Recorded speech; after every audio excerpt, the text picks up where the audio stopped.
miles from civilization. No sign of rescue.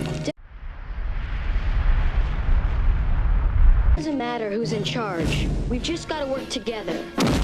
A plane goes down in the middle of the ocean. There's no wreckage. Who's gonna find us? They will discover more than they ever imagined. More freedom than they have ever known. Why isn't anybody getting food or wood? Man, you gotta stop worrying so much. We got it made. No parents, no teachers, no academy. More power than they ever realized. I'm gonna make another camp for hunters. You guys wanna have a little fun? We've gotta work together. We've gotta take care of ourselves. What's that supposed to mean? What it means, Colonel, is that if you know what's good for you, you'll stop trying to run everything. Come on, hunters! More fear than they ever dreamed. There's something loose on this island.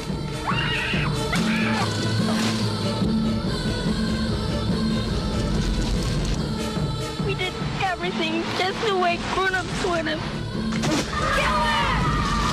Why didn't it work?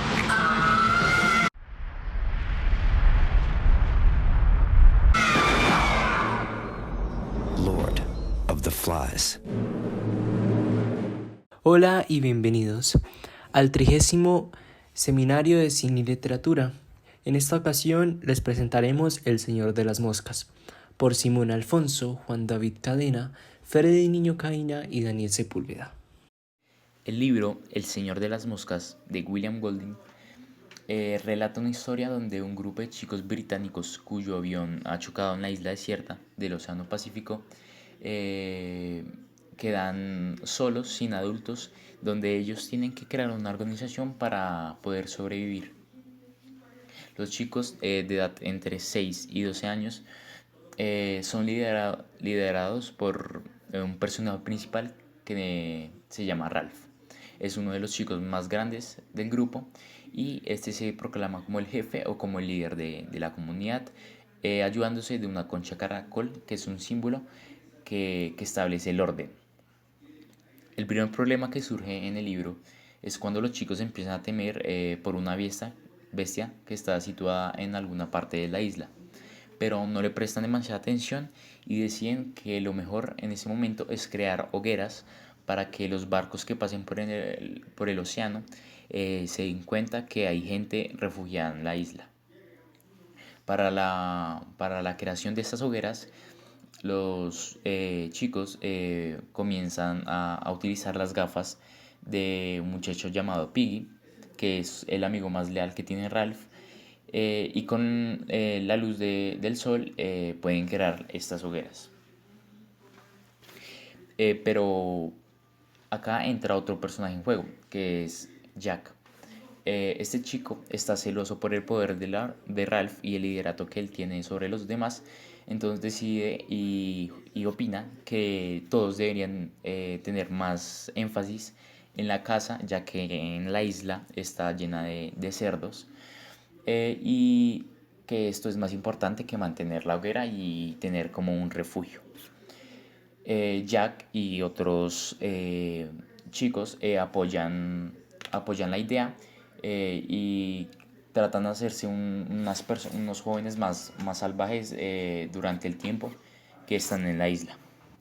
Entonces en este momento podemos ver cómo el grupo de los jóvenes se divide en dos: el grupo de Ralph y Piggy, que estos jóvenes quieren crear hogueras y refugios para tener una mejor estadía en la isla, y el grupo de Jack, que cree que es más importante la caza para poder sobrevivir y tener comida el tiempo que se vayan a quedar.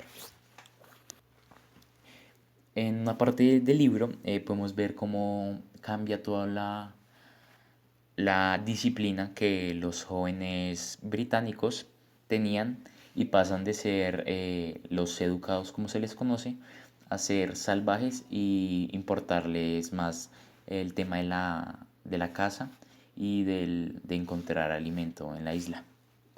Entre varias discusiones que tienen Jack y Ralph, los dos bandos de esta historia, En un momento, unos chicos que estaban encargados de cuidar la hoguera para que ésta no se apagara, deciden huir y a matar un cerdo para conseguir alimento. Al momento que ellos hacen esto, la hoguera se apaga y un barco pasa sin ver a los jóvenes en la isla, ya que no hay ninguna señal de que haya alguien. Por los conflictos que se dan, Jack es conocido por ser alguien agresivo, donde en un momento le pega a Piggy en la cara, rompiendo uno de los cristales de sus gafas con las que crean la hoguera. Debido a las fuertes discusiones que el grupo de Jack tiene con el grupo de Jack, el grupo de Jack decide que Ralph ya no debería ser el jefe. En este momento se realiza o se separa la unión del grupo y evita que los jóvenes estén cerca y se les facilite la convivencia y la manera de sobrevivir en la isla. En este momento dicen que los que quieran irse con el grupo de Jack es para matar cerdos y para cazar. Y Ralph y Piggy se encargan del otro grupo para hacer hogueras y para cuidar de los menores, ya que en este caso los chicos más grandes se van con el grupo de Jack. En este momento del libro aparece otro personaje principal en una cueva, que es Simón. Este personaje es fiel ayudante de Ralph y de Piggy para hacer el tema de hogueras y de refugios. Simón es un personaje bastante filosófico, donde en este momento del libro está encerrado o escondido en su lugar de meditación en el bosque. Mientras él está meditando y está en su refugio dentro del bosque, puede ver que el grupo de Jack está cazando a un cerdo. Él comenta que esta caza la relató como una violación, ya que quitan la cabeza del cerdo y la ponen en un palo sobre el suelo. Simón mira la cabeza del cerdo, que después es llamada como el Señor de las Moscas. Simón cree que la cabeza del cerdo le habló diciéndole que él era la bestia. En cuanto Simón escucha esto, se desmaya lastimándose la nariz, para después despertar con sangre, sudor y otras cosas viscosas en un lugar de la isla. Simón, al bajar de la montaña donde está buscando la bestia, está lleno de sangre, sudor y vómito, haciendo que el grupo de Jack no lo reconozca y piense que él es la verdadera bestia, donde empiezan a picar a Simón con sus lanzas hasta la muerte.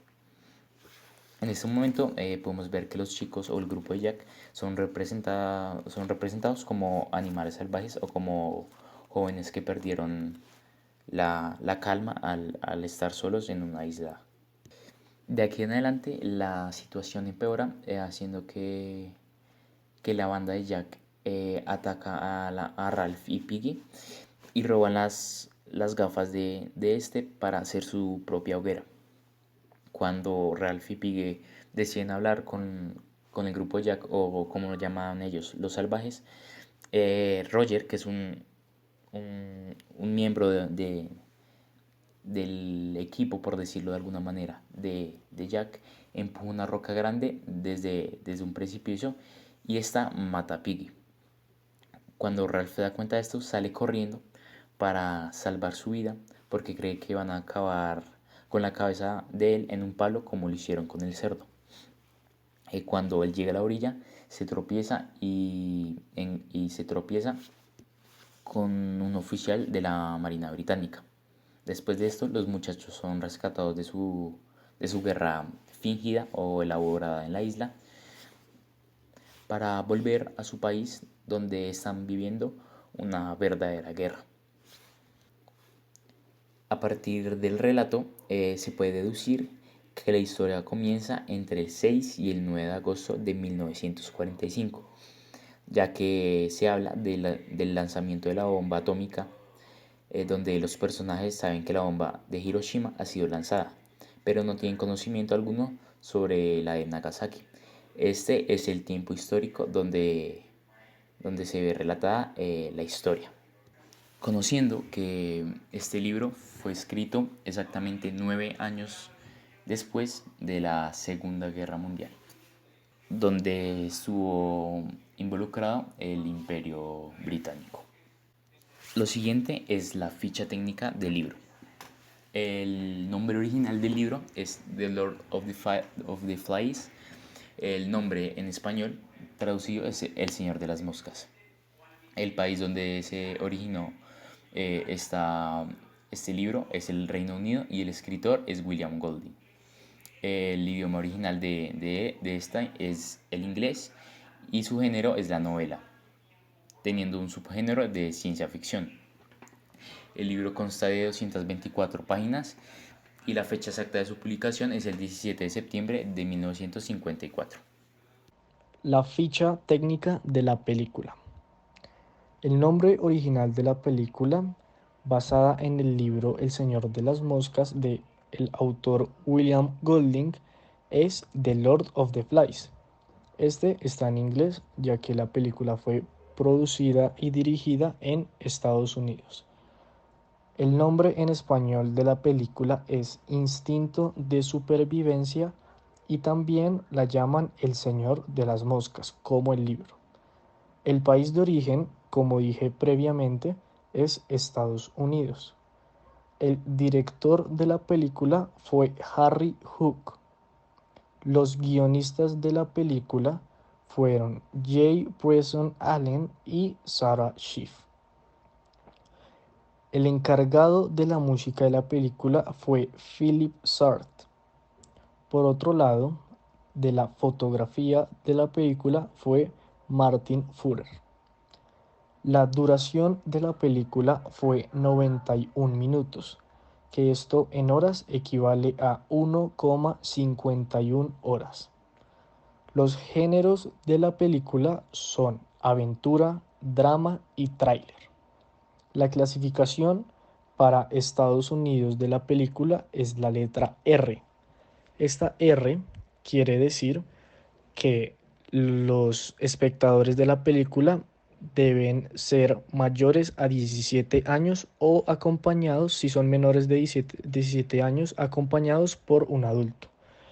La productora de la película fue Castle Rock Entertainment y la encargada de la distribución de la película fue Columbia. El autor del libro del Señor de las Moscas fue William Golding. Su nombre completo era William Gerald Golding. Él nació el 19 de septiembre de 1911 en Newquay, Reino Unido, y falleció el 19 de junio de 1993 en Perwang Worthall, en Reino Unido, por una insuficiencia cardíaca. Durante toda su carrera, él fue un novelista y poeta que logró ser galardonado con el máximo premio de la literatura del Nobel de la Literatura en el año 1983. Durante toda su infancia tuvo un gran amor hacia la literatura y por esto estudió literatura inglesa en Oxford con su sueño de ser poeta como uno de sus ídolos de William Shakespeare. En el año 1934 él publicó su primer libro de poesía llamado Poems. Un año después de la publicación de su libro, empezó a trabajar como profesor en Oxford, donde empezó a hacer su doctorado. En el año 1939, con la Segunda Guerra Mundial, él participa en esta hasta el final de la guerra en 1945, donde vuelve a dar clases y por esto deja la Marina. Años después a esto, él empieza a publicar diferentes novelas y teatro. Entre estas, El Señor de las Moscas, que es su obra más emblemática y popular. Entre sus premios está el Nobel de Literatura en 1983, ganado principalmente por la obra El Señor de las Moscas.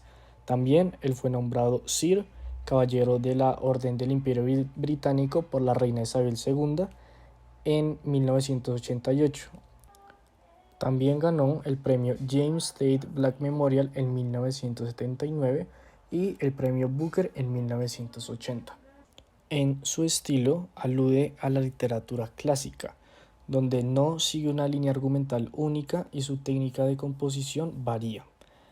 En sus obras, él expone una respuesta contra la guerra, mostrando la fragilidad de la civilización, mostrando diferentes dilemas morales y las reacciones que tienen las personas en situaciones extremas, así como se muestra en El Señor de las Moscas. Entre sus obras más notables están Cuerpo a Cuerpo, Fuego en las Entrañas, La Pirámide, La Lengua Oculta, Los Fuegos de Abajo, Barrios Cerrados, Los Hombres de Papel, Un Blanco Móvil y Los Ritos de Paso. Harry Hook fue quien adaptó el libro El Señor de las Moscas de William Golding para llevarlo a la pantalla grande. Él nació en 1960 en Inglaterra. Es un guionista, director y fotógrafo. La primera película que él escribió y también trabajó como director se llamó The Kitchen Toto, y esta cuenta la historia de un joven que trabajó en la casa de un policía durante la Guerra de Independencia de Kenia. Entre otras películas en las que Harry Hook participó están El último de su tribu, Saint Ives, Las muchas vidas de Albert Walker y la más importante de él, El Señor de las Moscas. Por otro lado, en el área de fotografía, Harry Hook documenta su viaje a África del Este. Por esto, la Real Sociedad Geográfica lo galardona con la medalla Kerton Cereza en el año 2016 por una documentación original de África a través de la fotografía. Ahora pasaremos a los personajes. Ralph, protagonizado en la película por Baltasar Geri, es un chico que siempre es muy maduro en lo que hace, es el principal y el protagonista de la película y del libro también, obviamente, ya que es el líder de la manada que fue elegido por ellos mismos. Siempre trata con sus planes y sus ideas de ser rescatados, de que sean rescatados y poder salir de la isla lo más antes posible, pero sus planes, la mayoría de sus ideas se ven desordenadas y también se ven desvanecidas debido al comportamiento de los demás de los chicos. En la película se muestra como un niño que su pelo tiene una tonalidad más o menos oscura, cosa contraria en el libro. En el libro dicen que es un chico totalmente rubio. Es una de las diferencias que se puede encontrar. Por otro lado, tenemos a Jack, quien ve este accidente como unas vacaciones que nunca se lo había imaginado, ya que está en una isla, lo ve de este modo, lo ve del modo de que están en una isla solos, de que no hay nadie, no hay un adulto responsable que los pueda cuidar, de tal manera ellos pueden hacer lo que quieran. También tiene la autonomía de cazar cerdos, cosa que siempre le ha gustado, y en la isla lo puede hacer las veces que quiera, y además es el líder de los cazadores. Se la pasa muy bien, se la pasa muy divertido con sus amigos y tiene otro punto de vista de lo que está pasando y no tiene temores en absoluto. En el libro se le ve un poco más agresivo con los personajes, con los otros personajes, como con Ralph. Se puso enojado y se vio en la obligación de estar mal debido a que perdió la elección entre ellos para elegir un líder. Cosa contraria que pasa en la película, dado que Jack reconoce su pérdida y se lo hace saber a Ralph de una manera muy confianzuda y amable. Entonces no representa ninguna ira en absoluto. Sin embargo, con los otros personajes sí se muestra un carácter ofensivo, como lo es con Piggy. Este personaje, Jack, en la película es interpretado por el actor Chris Ford. Simon, quien es interpretado por James Badge Dale, desde un principio se ve que este personaje contrae eventos inexplicables y a veces desastrosos y le aplica un toque como de suspenso al desarrollo de la historia, debido a que cada cosa que le pasa a él significa algo muy importante en la convivencia de los seres. Sin embargo, Simon siempre trata de ser amable con todo el mundo, siempre trata de ayudar en las cosas que se necesiten y también quiere ser rescatado al igual que la mayoría de los niños. Por ejemplo, ayuda siempre a recoger los vegetales y los frutos que se dan en los árboles, siempre hace lo que Ralph le pide de manera muy honesta y muy amable, lo realiza y lo realiza de modo que todo el mundo pueda salir adelante en sus decisiones y en sus planes. Piggy, interpretado en la película por Daniel Pipoli, es la mente maestra de todos los planes que se han llevado a cabo. Siempre con su inteligencia marca la diferencia entre todos y hace que tomen conciencia de lo que está pasando para que así no se salgan las cosas de las manos. Su autoestima a veces se le cae al piso al ver que todo el mundo está en contra de él. Sin embargo, él no se deja desbaratar y siempre tiene sus ideales en pie para que sean seguidos y siempre los expresa de manera tal que todo el mundo lo escuche y se hagan los planes y lo que él piensa para así salir adelante con las ideas que tiene el jefe, Ralph. Su gordura y su poca vista no son objeto para que su autoestima se derrumbe del todo. Siempre trata y logra de salir adelante con lo que piensa y con sus ideales, y eso es lo que lo hace diferenciar de toda la manada. Roger, interpretado por Gary Rule. Este personaje no se convierte en un psicópata de la noche a la mañana. Durante su estadía en la isla, cada día se le nota más con esas ganas de poder para hacer maldades y hacer sufrir a los demás. Es el típico niño que siempre está con sus caprichos y lo saca adelante con sus pataletas. De este modo, Roger es un personaje muy diferente a los demás, ya que su mentalidad no es progresiva, sino que por el contrario trata de hacer maldades y trata de ser una especie de psicópata y en algún caso dado asesino durante el desarrollo de la historia. Así que Roger nos demuestra que dentro de una sociedad o dentro de la convivencia de una sociedad en concreto puede haber gente que esté muy loca y sus ideales sean diferentes a los demás sin que nadie se dé cuenta. Por último, tenemos a los personajes y a los gemelos Sam y Eric. Sam es interpretado por Andrew Taft y Eric por Edward Taft. En todo momento a estos dos personajes se les confunde debido a que son los gemelos, los únicos gemelos dentro de los chicos. Entonces deciden llamarles a los dos por Sam y Eric, así pegado, cosa que se deja evidenciado en el libro. Al igual que Piggy y Ralph, Sam y Eric se oponen a la violencia. Cuando están rodeados por la banda de Jack, sus protestas brotan del corazón del mundo civilizado. Toman siempre una postura imparcial, donde la violencia no es lo primero y hay otras formas de arreglar las cosas.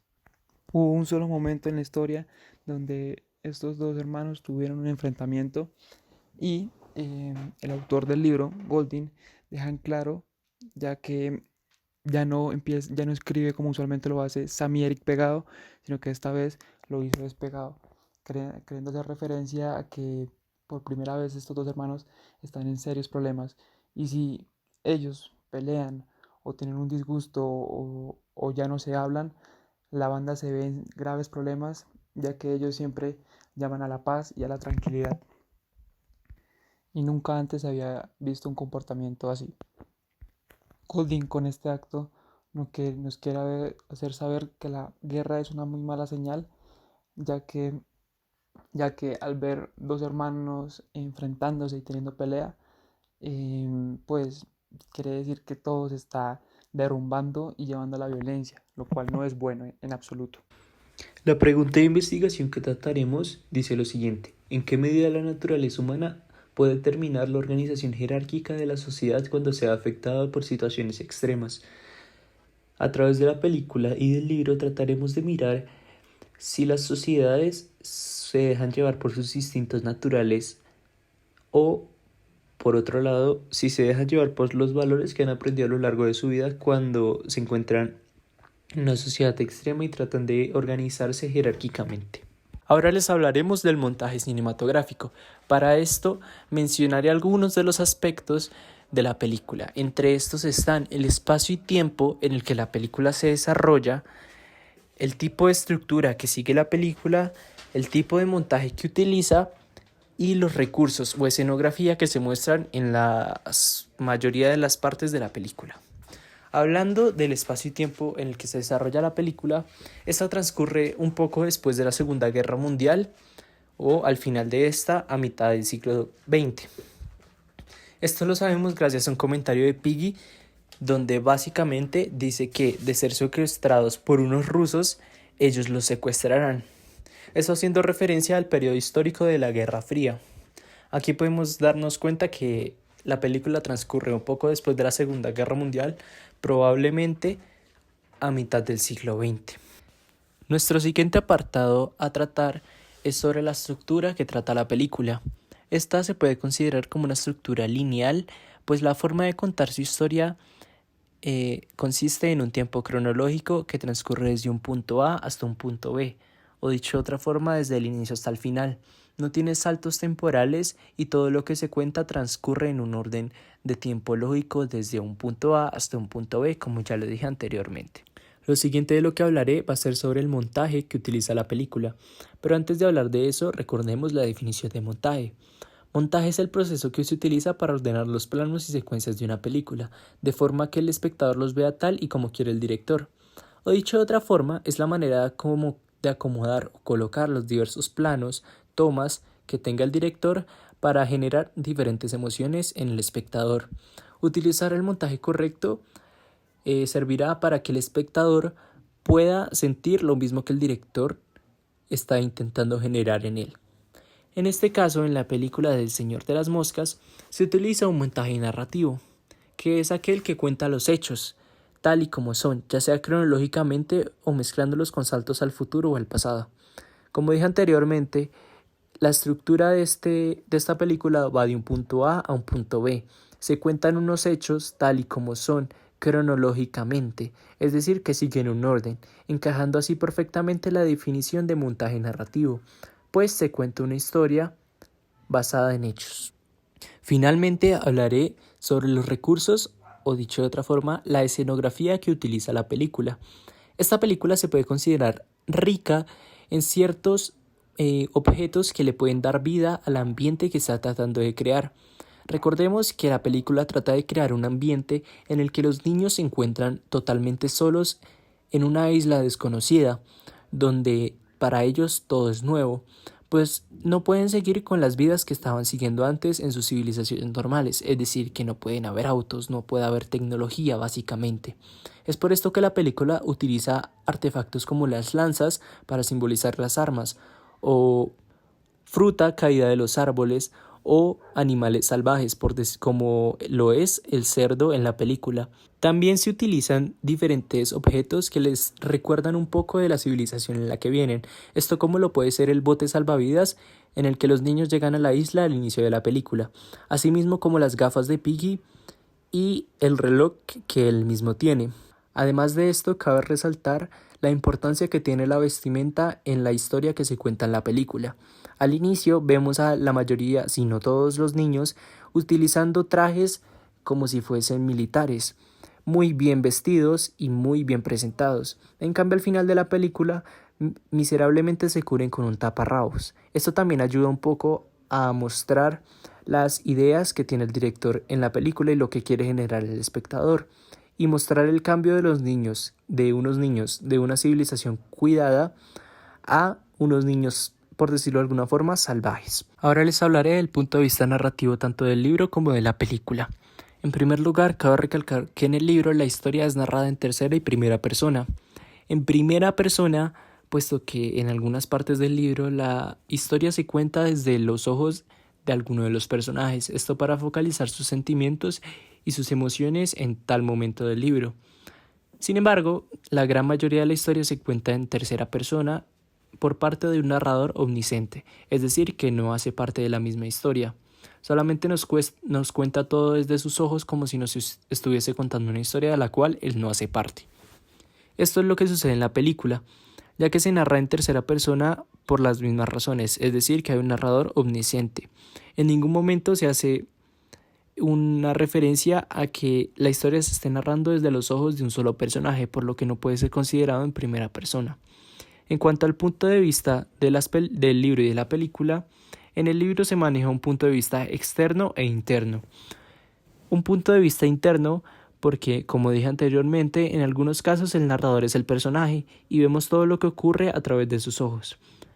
Y un punto de vista externo, ya que el narrador no es un personaje de la historia y técnicamente está por encima de todos y tiene más margen de todo lo que sucede en toda la historia, que es precisamente lo que sucede en la película, que maneja un punto de vista externo, ya que, como dije anteriormente, el narrador no es un personaje de la historia y tiene más margen de todo lo que sucede y cuenta sencillamente los diálogos que dicen los personajes y la historia desde su punto de vista, que es un general de todo lo que realmente sucede, sin nunca focalizarse forzosamente en lo que ocurre a través de los ojos de un solo personaje de la historia. En cuanto al sonido de la película, es dirigido por la banda sonora de Philippe Sartre. Él es un compositor de cine francés, considerado entre los más versátiles y talentosos de su tiempo y de su generación. Muestra de ello está en las más de 200 películas, cortometrajes y miniseries de televisión que ha creado a lo largo de su vida, entre las que destacan evidentemente El Señor de las Moscas. Actualmente tiene 71 años, por lo que se le puede considerar como alguien realmente experimentado en este campo. Pasando un poco más a los tipos de sonido que se manejan en el cine, voy a empezar hablando del sonido diegético y extradiegético. El sonido diegético es todo aquel sonido que hace parte de la escena en sí. Puede ser, por ejemplo, diálogos, música si es que vemos al personaje tocando música, o sonidos de algún objeto que esté dentro de la película, es decir, sonidos reales de lo que sucede dentro de la película. Los sonidos extradiegéticos, por el contrario, son sonidos que no hacen parte de la película en sí. Y pues a este grupo pertenece en la mayoría de las películas casi toda la música que se utiliza, pues se agrega en un posteriori. También existen diferentes tipos de sonidos: el sonido in, el sonido off y el sonido fuera de campo. El sonido in, es decir, que proviene del interior de la pantalla, es todo lo que acontece: diálogos de los personajes, sonido, música, y pues debido a estas características pertenece a los sonidos diegéticos. El fuera de campo corresponde a sonidos diegéticos, es decir, que hacen parte de la película, pero que no observamos directamente que el sonido se vea en la pantalla. Un ejemplo podría ser que escuchemos el mar en una escena en la que vemos a los personajes en la playa. No vemos directamente el mar, pero sabemos que está ahí, que es real. Y el sonido off, que significa que es exterior al mundo narrado, es una voz o música que se añade después de. Además de esto, cabe resaltar los diferentes aportes que tiene el sonido en el cine. El primero de ellos es que complementa a la imagen para poder dar una mejor comprensión en la historia y para que el espectador pueda sentirse más identificado o más emocionado con lo que sucede allí. Lo segundo es que amplía los límites de la pantalla, es decir que ya el cine no se refiere solamente a lo que observamos, sino que también tenemos que prestar atención a lo que oímos. Y pues finalmente, en algunos casos, ayuda a mejorar la cohesión que tiene la historia en la película. El Señor de las Moscas utiliza todos los sonidos que mencioné anteriormente. El sonido diegético y el sonido in los podremos ver en esta primera escena.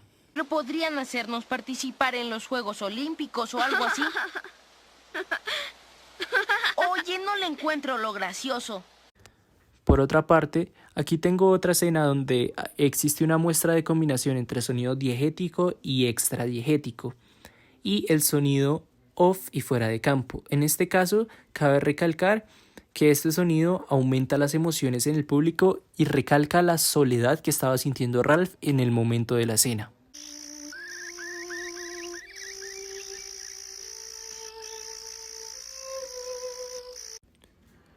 Hablando de los ángulos de toma, cabe recalcar la cantidad de tipos que existen en el cine. Está el semisubjetivo, el subjetivo, el cenital, el picado, el neutro, el contrapicado o el nadir, como se ve en la imagen. En nuestra película se utilizan principalmente el ángulo picado, el neutro y el contrapicado. Estos ángulos se utilizan principalmente para mostrar debilidad, sensibilizar al espectador y emitir emociones correctamente, como se los vamos a mostrar en los ejemplos que siguen a continuación. En este primer ejemplo observamos un ángulo picado donde se nos muestra fácilmente la debilidad que estaba sintiendo Ralph en este momento. También este ángulo nos permite sensibilizarnos un poco más con las emociones que estaba sintiendo Ralph.